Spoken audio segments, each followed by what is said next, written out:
Jake Paul reacts in absolute disbelief as intense footage of Gervonta. Tank Davis sparring a heavyweight boxer takes over the internet.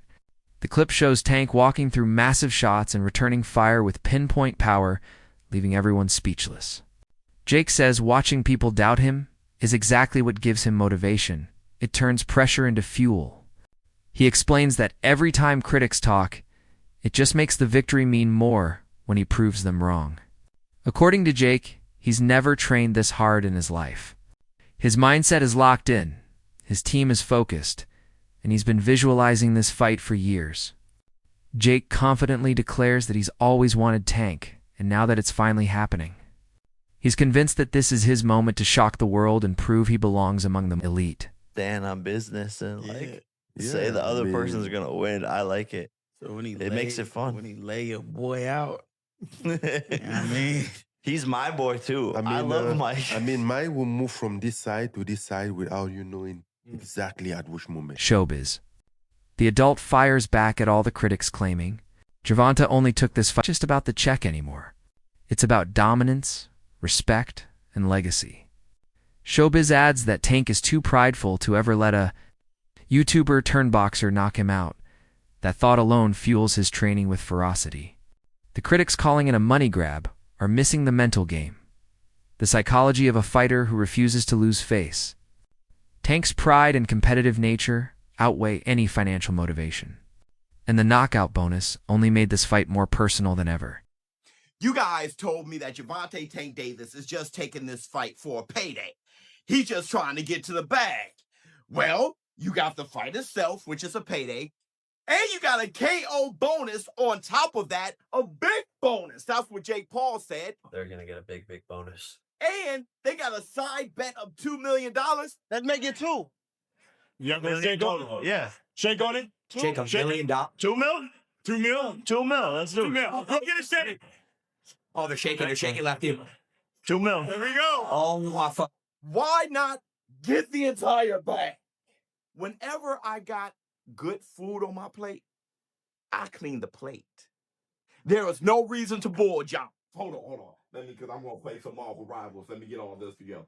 I'm going to be playing some Marvel Rivals later. Hold on, let me get my blood.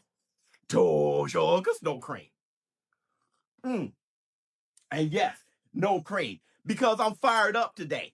I got on the scale today and I'm 209 pounds. Okay, you guys know that I'm on the fitness journey. I'm showing you guys my video journal. And I started at 217 pounds when I started all this 12 days ago. And I'm telling you, I'm seeing faint ass. Hold on, the faint ass. Woo! The faint ass! The faint ass!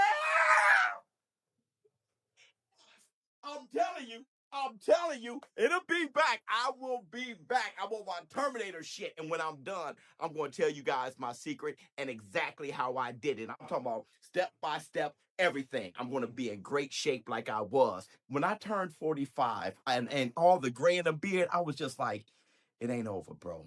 It ain't over. Hold on. Let me. Ooh. Dr. Doom. Okay. All right. But listen. A lot of you guys calling this a fake fight and all this shit.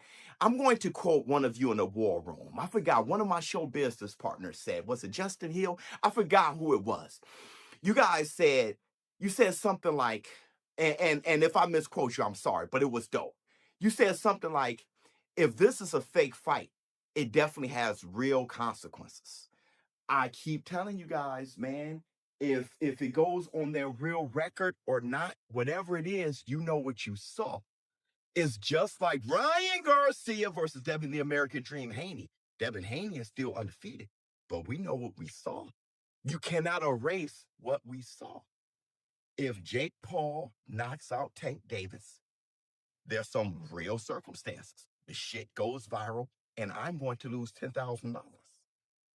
Jake Paul isn't just going to win in this exhibition, but he's also going to get a knockout bonus and an extra $2 million. Robert Garcia looks at the situation through a veteran's lens, seeing both sides of the story. He says there's nothing wrong with Tank deciding to fight Jake Paul after all. God, it's his career and his right to take the opportunities he wants. But Garcia believes the problem lies in the timing.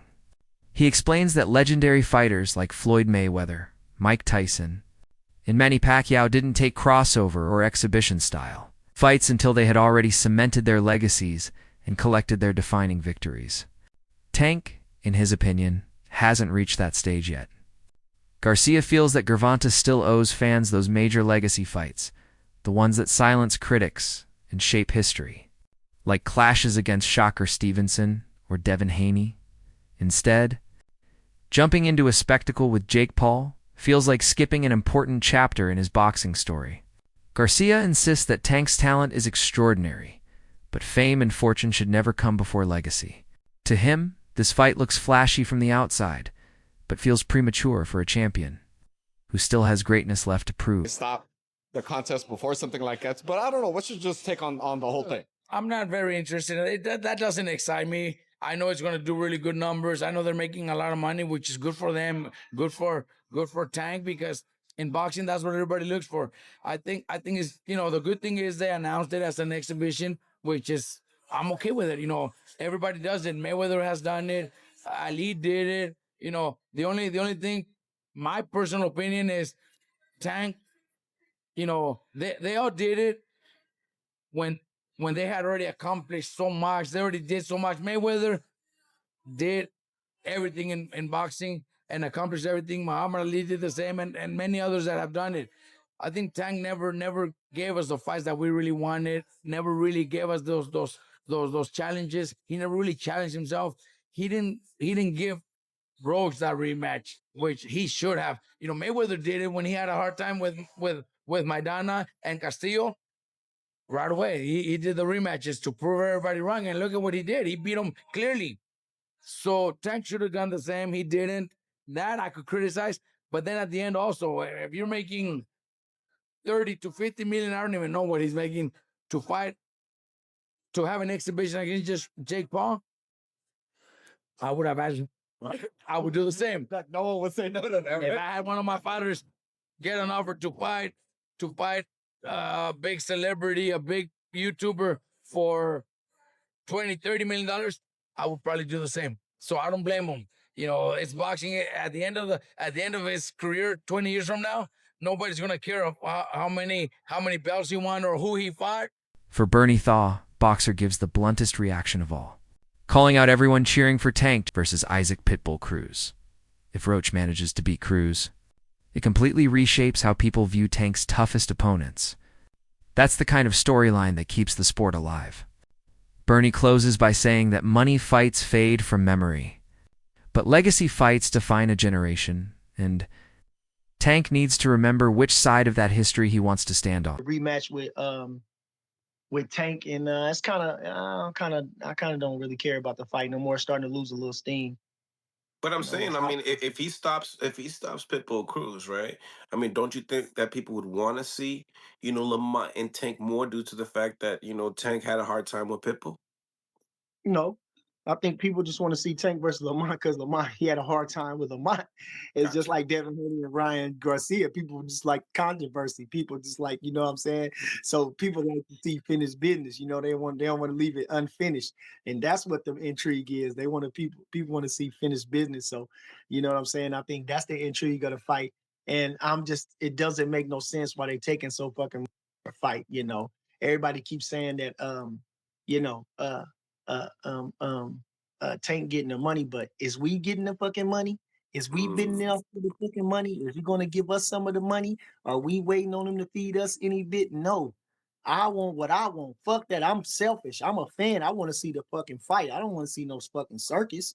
You know what I'm saying? So for everybody saying, oh, he get the bag, who gives a fuck? I hope he already rich as fuck. He already won 30 million in the last fight or something. He got more money than I'm ever gonna have. I don't give a fuck. I want to see the fights. I'm a fucking boxing fan. I want to see a fucking fight. I don't want to see no fucking farce. Fuck. Motherfucker count another motherfucker pockets. They all getting paid. These motherfuckers getting paid millions. Boy, we making how much? 60,000, 40,000 every motherfucking day. Going to work 9 hours a day and shit. And then coming home waiting on income tax and shit like that to get some big bread. Come on, man. I'm talking about the average person. Lamont Roach approaches the entire controversy with calm but honest words, making it clear that his issue isn't the fight itself, but the way it was handled. He reveals that his previous contract with Gervonta included a rematch clause that was never honored.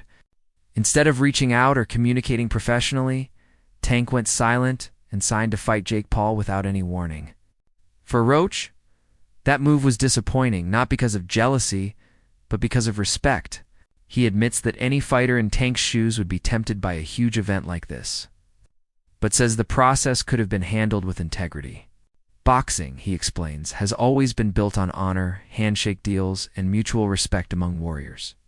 When one fighter abandons those values for a spectacle, it weakens the sport's foundation. Roach ends by saying that Tank may gain financially from this fight, but the lack of transparency and respect leaves a stain on what could have been a proud moment. For true fighters, doing things the right way will always mean more than chasing a quick headline. Made right for not executing that rematch. Is it safe to say that there was some money given to you because of that? Money given to me, not necessarily, but Okay. you know, like I said, those guys took good care of me. Those guys on the other side took care of me. Not not him personally and not his team personally, but you know, But somebody made it right for that rematch not happening. kinda, you could say that. Yeah. Kinda. I understand. I don't understand the position you're in, but from the outside looking in, you had a phenomenal performance against arguably one of the best fighters, top 10 pound for pound fighters in Tank, which many didn't believe it would happen. So you want the opportunity to get back and I guess get the victory. But can you really, honestly, putting yourself in Tank's shoes, be upset with taking advantage of the opportunity to fight Jake Paul? Reportedly, there's about $40 million that he's going to get paid. Now, I don't know this to be, accurate, but I'm saying those are the reports, right? If you were in his shoes, wouldn't you do the same thing? See, now, this is something that I explain and express, and I hope everybody gets. That opportunity is an opportunity that you probably cannot pass up, but it's about how you handle it. It's about how you go about it. A lot of people don't know that he actually exercised his rights to the rematch, so that contractually binds us to a fight. You cannot breach that unless you do what you have to do to handle the business to be like, okay, well, we mutually agree to let you move on or swindle around and fight